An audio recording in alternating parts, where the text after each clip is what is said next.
देशाचे संरक्षण करताना रक्त सांडणाऱ्या सैनिकांसाठी रक्तदान करण्यासाठी शिवसेनेच्या वतीने सिंदूर महारक्तदान यात्रा काढण्यात येणार आहे। त्यासाठी सांगलीतून 5 ऑगस्ट रोजी 22 डब्यांची धर्मवीर एक्सप्रेस रेल्वे जाणार आहे। 9 ऑगस्ट रोजी क्रांतीदिनी जम्मू येथे सांगली जिल्ह्यातील 1000 कार्यकर्ते आर्मी हॉस्पिटलमध्ये रक्तदान करतील। या उपक्रमासाठी उपमुख्यमंत्री एकनाथ शिंदे हे स्वतः जम्मू काश्मीरमध्ये उपस्थित राहणार आहेत। वर्षभरात सैन्य दलाच्या सर्व रुग्णालयात रक्तदान यात्रा जाणार आहे, अशी माहिती शिवसेना नेते चंद्रहार पाटील यांनी दिली आहे। चंद्रहार पाटील म्हणाले, सांगली जिल्ह्याला देश सेवेची स्वातंत्र्यपूर्व काळापासून परंपरा आहे। रांजणीसारख्या गावात घरटी सैनिकाची परंपरा आहे। आजही जिल्ह्यातील हजारो सैनिक सीमेवर पहारा देत आहेत। आर्मी हॉस्पिटलसाठी 1 लाख जणांकडून रक्तदान करण्याचा निर्णय आमच्या युथ फाउंडेशनने 2 वर्षांपूर्वी घेतला होता, परंतु दिल्लीतील आजाराच्या साथीमुळे उपक्रम थांबला। आता पक्षप्रमुख उपमुख्यमंत्री एकनाथ शिंदे, उद्योगमंत्री उदय सामंत, खासदार श्रीकांत शिंदे आदींच्या मार्गदर्शनाखाली सिंदूर महारक्तदान यात्रा सुरू करत आहोत। सांगलीतून 5 ऑगस्ट रोजी 1000 रक्तदात्यांची स्वतंत्र धर्मवीर एक्सप्रेस ही 22 डब्यांची ट्रेन जम्मूसाठी रवाना होईल।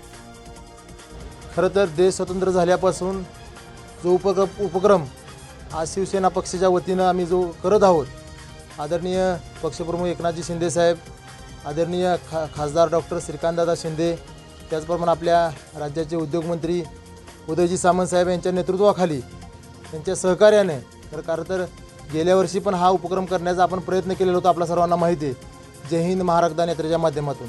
पण आज त्याच यात्रेचं नाव सिंदूर महारक्तदान यात्रा असं नाव ठेवून आज शिवसेना सांगली जिल्हा पक्षाच्या वतीनं हा उपक्रम आपण जम्मू काश्मीर इथे करणार आहोत।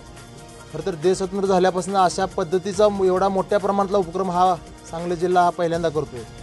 तर आर्मीसाठी 1000 जणांचं जाऊन रक्तदान करणं, खरं तर आज युवकांमध्ये मला एवढं सांगायचं आहे की ज्या सीमेवर आपण आज जाऊन लढू शकत नाही बंदूक घेऊन किंवा शस्त्र घेऊन युद्धाच्या काळामध्ये, पण जे आपले जवान आपल्या सुरक्षेसाठी आपल्यासाठी जे जिथे रक्त सांडत आहेत त्यांच्यासाठी आपण जाऊन आपलं रक्त त्यांना देऊ शकतो, हा एक संदेश मला त्या यात्रेच्या माध्यमातून द्यायचा आहे।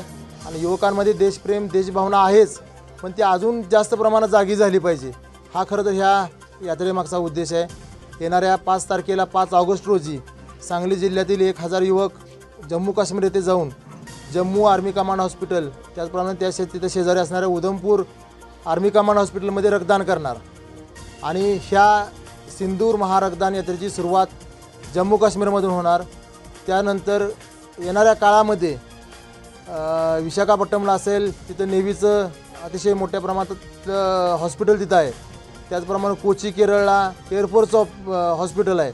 येणाऱ्या काळामध्ये सांगली जिल्ह्यातील युवक संपूर्ण भारतभर ज्या ज्या ठिकाणी आर्मी, एअरफोर्स आणि नेव्हीचं हॉस्पिटल आहे त्या ठिकाणी जाऊन रक्तदान करणार आणि अनेक युवकांची तिथे नोंद करणार की येणारा जर खरोखर युद्धजन्य परिस्थिती जर देशावर आली तर संपूर्ण सेनेला पहिल्या सांगली जिल्ह्याचं नाव आठवलं पाहिजे की सांगली जिल्ह्यातील हजारो युवक आपल्याला रक्तदान करण्यासाठी येण्यास तयार आहेत। म्हणून अशा पद्धतीचा एक हा उपक्रम आहे।